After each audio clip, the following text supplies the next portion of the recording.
ખબરોમાં બન્યા રહેવા માટે બેલ આઇકોન દબાવો અને એબીપી અસ્મિતાને સબસ્ક્રાઇબ કરો. અમદાવાદના સેટેલાઇટ વિસ્તારમાં આવેલ શરણમ 5માં કોરોનાના સંક્રમણમાં વધારો થયો. શરણમ 5ના 34 બંગલા પૈકીના 9 બંગલાને કન્ટેનમેન્ટ ઝોનમાં મૂકવામાં આવ્યા છે. હાલમાં અહીં 14 એક્ટિવ કેસ છે. કન્ટેનમેન્ટ ઝોનમાં તબીબી સારવાર મળે છે, પરંતુ કોર્પોરેશન તરફથી અન્ય કોઈ સામગ્રી ન મળતી હોવાનો સોસાયટીના ચેરમેને આરોપ લગાવ્યો છે. દૂધ, શાકભાજી સહિતની જીવન જરૂરિયાતની ચીજવસ્તુઓ પોતાની જાતે લાવવી પડતી હોવાનું પણ તેમણે જણાવ્યું. સેટેલાઇટ વિસ્તારની વાત કરીએ તો અહીંયા પણ કેટલાક બંગલો અને કેટલાક ફ્લેટ છે એને કન્ટેનમેન્ટ ઝોનમાં મૂકવામાં આવ્યા છે.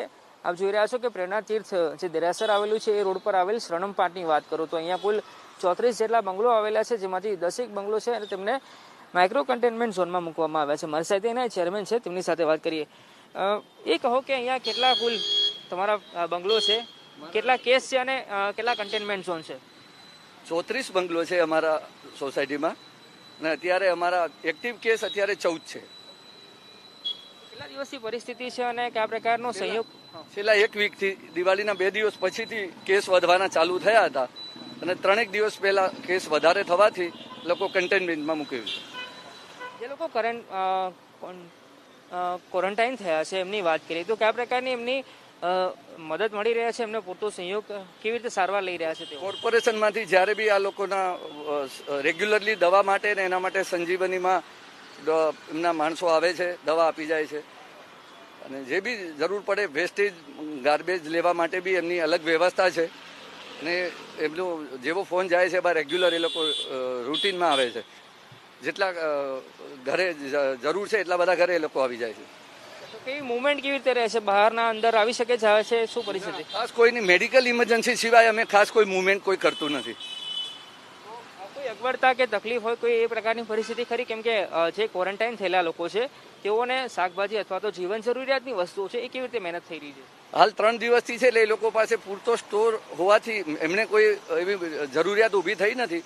છતાં અમે સોસાયટીવાળા અને અમારો સ્ટાફ એ કોઈ પણ મદદ માટે તૈયાર જ હોઈએ છીએ.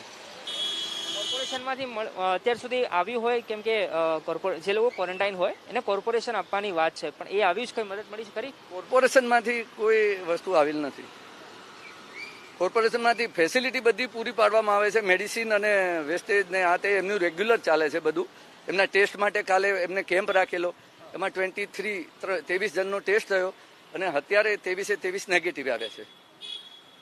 તો મહત્તમ એટલે કે મોટું કહીએ તો કોર્પોરેશનની આરોગ્યલક્ષી સેવા છે એ પહોંચી રહી છે લોકો સુધી, પરંતુ જે શાકભાજી અથવા તો અન્ય જીવન જરૂરિયાત પહોંચાડવાની વાત છે એની જે વાત છે એની ફરિયાદ છે એ ઉઠી રહી છે. પરંતુ કુલ મળીને વાત કરીએ તો લોકોને આરોગ્યલક્ષી સેવા અને ખાસ તો તપાસ થઈ રહી હોવાનું જે લોકો છે એ કહી રહ્યા છે.